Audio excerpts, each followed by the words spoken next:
स्वागत है आप सबका न्यूज़ पर यूज सेगमेंट में। आज हम आपकी मुलाकात करवाने जा रहे हैं देश की दिग्गज टेक्सटाइल कंपनियों में से एक गोकुलदास एक्सपोर्ट कंपनी के बारे में। आप जानते पहचानते हैं 1979 में इस कंपनी की हुई थी शुरुआत। देश की सबसे बड़ी अपैरल मैन्युफैक्चरर और एक्सपोर्टर कंपनियों में से एक है। 50 से ज़्यादा देशों को कंपनी एक्सपोर्ट करती है। 30 से ज़्यादा कंपनी के पास प्रोडक्शन यूनिट है और सालाना 9 करोड़ रुपए के आसपास के कपड़े बनाते हैं। और 90% कंपनी का जो कारोबार है वो अमेरिका में एक्सपोर्ट करने से आता है। आइए हमारे साथ कंपनी के वाइस चेयरमैन और managing director Shiv Ramakrishnan Ganapathi sir कार्यक्रम में हो रहे हैं शामिल। सर ने एनआईटी से मैकेनिकल इंजीनियरिंग में अपनी डिग्री हासिल की है। आईएम बेंगलोर से आपने मैनेजमेंट में मास्टर्स की डिग्री हासिल की है। आदित्य बिरला ग्रुप सर के साथ गणपति सर का 20 साल से ज़्यादा लंबा काम करने का अनुभव रहा है और 30 साल से ज़्यादा लंबा अनुभव उनका ओवरऑल ग्लोबल इस पूरे सेक्टर का काम करने का अनुभव भी है। सर गुड मॉर्निंग, बहुत बहुत स्वागत है आपका। धन्यवाद हमें समय देने के लिए। बहुत सारे टेक्सटाइल सेक्टर को लेकर चर्चाएं चल रही है। हमने सोचा कि उस पर आपको बुलाकर बातचीत की जाए, लेकिन मैं टैरिफ वाले मामले पर और उस पर भी आगे आपसे बात करूंगा। लेकिन उससे पहले आज एक बड़ी खबर जो आई है उस पर मैं आपसे समझना चाहता हूं। जो रोड टैप वाला मामला है जिसमें सरकार ने आज ड्यूटी बेनिफिट्स जो पहले दिए जा रहे थे टेक्सटाइल एक्सपोर्टर्स को उसे कम किया है। बताएं सर कि इसका क्या इम्पैक्ट सेक्टर पर पड़ेगा। जो अनुमान लगाया जा रहा है कि शायद कुछ प्रॉफिट कम होगा कंपनियों का, कैसे देखते हैं आप इसे, इसके बारे में जरा बताएं सर। हमारे सेक्टर के लिए रोडटेप ने ROSCTL इम्पैक्ट करता है और ROSCTL का भी अभी तक न्यूज़ आया नहीं है और जब आएंगे तब हम कह सकते हैं कि उसका इम्पैक्ट क्या होगा। हमारा डिस्कशंस विद द गवर्नमेंट ऐसा रहा है कि ये लेबर इंटेंसिव इंडस्ट्री को सपोर्ट करना चाहिए और ROSCTL को बरकरार रखना चाहिए। This is where we have been discussing with the government. Let us wait कि ROSCTL पे क्या न्यूज़ आता है। मेरे ख्याल से वो वेट करने के बाद ही हम रिस्पॉन्ड करना चाहिए। ठीक बात है। तो गणपति सर एक चीज़ बताएं, अभी तो वैसे भी टेक्सटाइल सेक्टर काफ़ी मुश्किल में रहा है जिस तरह से पूरा टैरिफ का मामला रहा है। तो चाहे वो RODTEP हो या फिर ROCL आप बता रहे हैं, दोनों को कम करना ठीक नहीं होगा, राइट? सेक्टर को इस वक्त तो काफ़ी मदद की ज़रूरत है। करेक्ट, हाँ जी। जी, तो क्या आपको लगता है कि ये इंसेंटिव घटाने के बाद आप की जो ROCTL वो भी घटाने के डर है, आशंका है? मेरे ख्याल से होना तो नहीं चाहिए। अगेन ये जो भी मैं कहूंगा स्पेक्युलेटिव रहेगा, सो पता नहीं, लेकिन ROSCTL का जो बेनिफिट है वो हटना तो नहीं चाहिए क्योंकि लेबर इंटेंसिव इंडस्ट्री है और हमने काफी डिफिकल्ट टाइम से गुजर के आए हैं अभी तक, तो थोड़ा सा सपोर्ट भी चाहिए गवर्नमेंट से and government also understands this. But at the end of the day देखिए ये सारे चीज हम प्राइसिंग में ले लेंगे। अगर अगर चेंज भी होता है तो हम लोग इसको प्राइसिंग में फैक्टर इन कर लेंगे। तो ये लेट इट प्ले आउट। अभी मार्च तक तो क्लैरिटी आ ही जाना चाहिए। उसके बाद देखेंगे इसका इसका इम्पैक्ट क्या है। मेरे ख्याल से it should not be that significant. We should be we should have ROSCTL come in at current year levels. That is our hope, and that will help the industry a great deal, especially with so much of labor riding behind the industry, है ना? Perfect sir, perfect. बिल्कुल आपने एकदम अच्छे तरीके से समझाया। Now जो कुछ भी डेवलपमेंट हुए टैरिफ के मैटर को लेकर, क्या समझ रहे हैं सर आप? क्या अब भारतीय कंपनियां आज से जो एक्सपोर्ट करेंगी अमेरिका को, क्या वो 15% टैरिफ पर होगा? ये क्लैरिटी है? हाँ जी, ओके, हाँ जी, 15% रेसिप्रोकल टैरिफ पे होना चाहिए। 15% पे होना। तो क्या सर इसे एक रिलीफ समझा जाए कि अभी 25% है और ट्रेड डील के बाद 18% होना था, लेकिन इंस्टेंटली इमीडिएटली 15% पर हो जाना कितनी बड़ी रिलीफ है सेक्टर के लिए? काफी हद तक रिलीफ है क्योंकि अभी तक तो हम 50% के टैरिफ झेल रहे थे और 50% टैरिफ पे हमारा बिजनेस काफी हद तक स्लो डाउन हो गया था और साथ साथ में हमारा मार्जिन्स भी हमने कुछ हद तक गवाया क्योंकि हम हमारे कस्टमर्स के साथ उस टैरिफ का बर्डन शेयर भी कर रहे थे। अब वो सब मोर और लेस हट गया, तो 15% टैरिफ के चलते confidence on placing business on India कई गुना बढ़ जाना चाहिए फ्रॉम द कस्टमर्स। सारे दुनिया के all countries level playing field हो जाता है इसके चलते। एंड फिर हमारा जो ट्रू कैपेबिलिटी है वो शाइन कर सकती है। तो मेरे ख्याल से 15% tariff is good. It is not high. We can manage the business and शायद ग्रोथ भी होना चाहिए उसके चलते। गणपति सर, एक चीज़ और समझाइए कि अब 15% सिर्फ इंडिया के लिए नहीं है, सारी देशों के लिए, चाहे वो बांग्लादेश हो, वियतनाम हो, या जो भी आपके कॉम्पिटिटिव कंट्रीज हैं।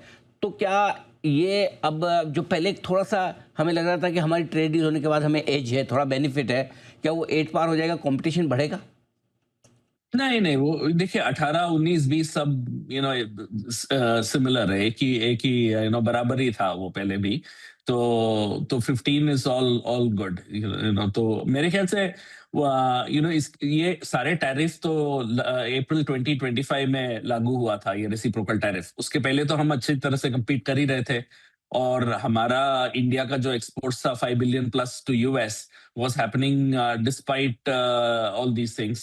So मेरे ख्याल से वो 15% tariff and equal footing with other countries should not be a problem. In fact, it should be a benefit for India. Right sir.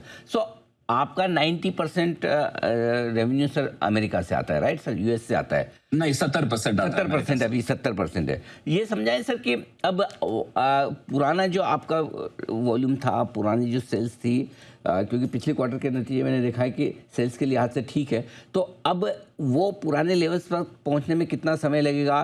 क्या आपको लगता है कि मार्च क्वार्टर से वापस बैक टू नॉर्मल हो जाएंगे सारे अमेरिका से जो रेवेन्यू आ रहे हैं आपके? देखिए, रेवेन्यू तो हम तो अभी Q2 तक तो मोस्टली बिजनेस बुक कर चुके हैं। तो जो भी इन्फ्लुएंस आ पाएगा वो Q3 ऑनवर्ड्स आएगा। And Q3 of FY27। लेकिन बिजनेस तो सेकेंड हाफ ऑफ FY27 में बढ़ना ही चाहिए मेरे ख्याल से। उसी दिशा में अपना सब सब जा रही है अभी तो। So my feeling is margins also will improve, because जो टैरिफ बर्डन शेयर कर रहे थे वो कुछ हद तक काफी हद तक कम हो चुका है। So growth should come from FY27 onwards. तो सर, जो ट्रम्प्स आपके स्टेटमेंट्स हैं, 18% की डील फाइनली वो मान के चल रहे हैं कि इवेंचुअली वो एप्लीकेबल होगी, अभी भले ही 15% रहे, 15 हो या 18% जो भी फाइनल रहे, कितना इम्पैक्ट आपके मार्जिन पर पड़ेगा और कितना इम्पैक्ट आप अपने कस्टमर्स को अमेरिका में पास ऑन कर सकते हैं? 15% टैरिफ होने के बाद नहीं, तो अभी 15% के हिसाब से बता दें सर। तो 15% में तो काफी हद तक हमारे कस्टमर ही बेयर करना चाहिए। मे बी 2-3% एट मोस्ट हम बेयर करेंगे कुछ समय तक, till the end customer starts absorbing all the price increase of associated with tariff. तो उसके लिए थोड़ा सा समय लगेगा, मे बी कहीं 2-3-4 क्वार्टर्स लगेंगे। लेकिन तब तक थोड़ा बहुत हमें शेयर करना पड़ेगा, लेकिन बहुत ही मार्जिनल होगा। अधिकतर brands will pick up the tariff burden, या फिर end consumer will pick it up.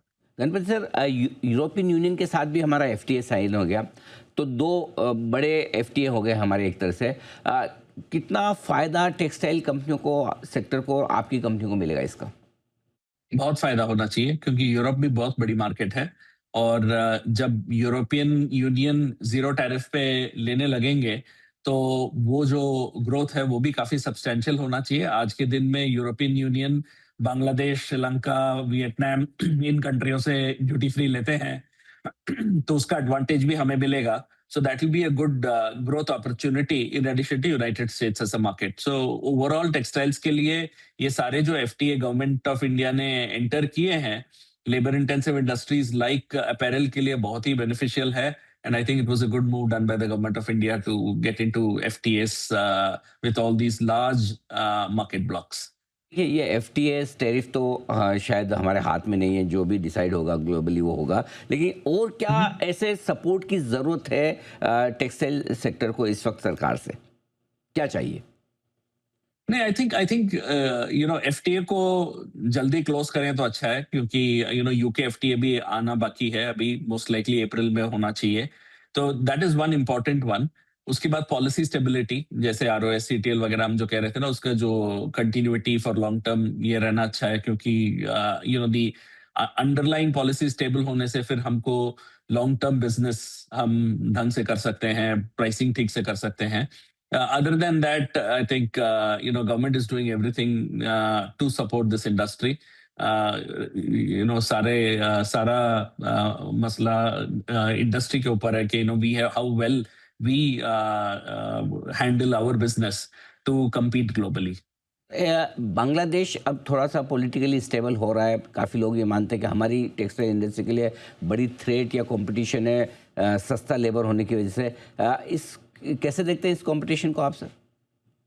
जी, बांग्लादेश तो कंपटीशन रहा है इन द पास्ट और रहेगा भी. So I don't see that as a threat. India का अपना स्ट्रेंथ है, बांग्लादेश का अपना स्ट्रेंथ है. So I am not particularly worried about Bangladesh as such. It is good that Bangladesh में पॉलिटिकल स्टेबिलिटी आ सकता है या आ जाएगा जल्दी, and there will be some stability for their industry. But we should look at India, and I think from where we were to where we are now with better tariffs etc. हमारे लिए scope काफी अच्छा है. India का जो infrastructure improvement है, shipping lines, faster turn around which India can do etcetera. I think there are a lot of advantages for India also, which we should take advantage of and grow our exports. Absolutely. Sir आखिरी सवाल आपसे, पिछले कुछ समय में आपका date बढ़ा है कंपनी का, आपने शायद कुछ एक्सपेंशन प्लान कैपेक्स भी लिए हैं, जरा उन पर एक बार अपडेट दें. अब चीज़ें साफ हो रही हैं टेरिफ को लेकर, तो कंपनी कितना एग्रेसिवली एक्सपेंशन की तरफ जा रही है और डेट को लेकर आगे आपका क्या आउटलुक है? देखिए, डेट तो ओवर ईयर थोड़ा सा डेट कम होगा, क्योंकि हमारा cash generation will reduce the debt on the books. So our net cash position will improve. And as far as capex aggression is concerned, I think FY27 onwards हम फिर शुरू कर देंगे ऑर्गेनिकली ग्रो करने के लिए. हमारे प्लान्स जो थे, जो हमने टेम्परेरीली सस्पेंड कर रखे थे because of high US tariff, हम फिर उसको रीलुक करेंगे. बिजनेस फ्लो के अनुसार हम ऑर्गेनिक केपेक्स फिर शुरू कर देंगे. I can see that from second half of FY27 we should see good business traction. तो उसके हिसाब से हम कैपेसिटी प्लानिंग भी हम करेंगे और केपेक्स भी प्लान करेंगे. Okay, thank you so much sir. Ganpati sir, बहुत बहुत शुक्रिया आपका, आपने समय दिया और विस्तार से कंपनी के बारे में भी और पूरे सेक्टर के बारे में, और स्पेशली ये सारे जो बड़े मुद्दे हैं टेरिफ को लेकर, उस पर आपने अपनी राय एकदम साफ हमारे दर्शकों के सामने रखी. बहुत बहुत धन्यवाद. Thank you sir.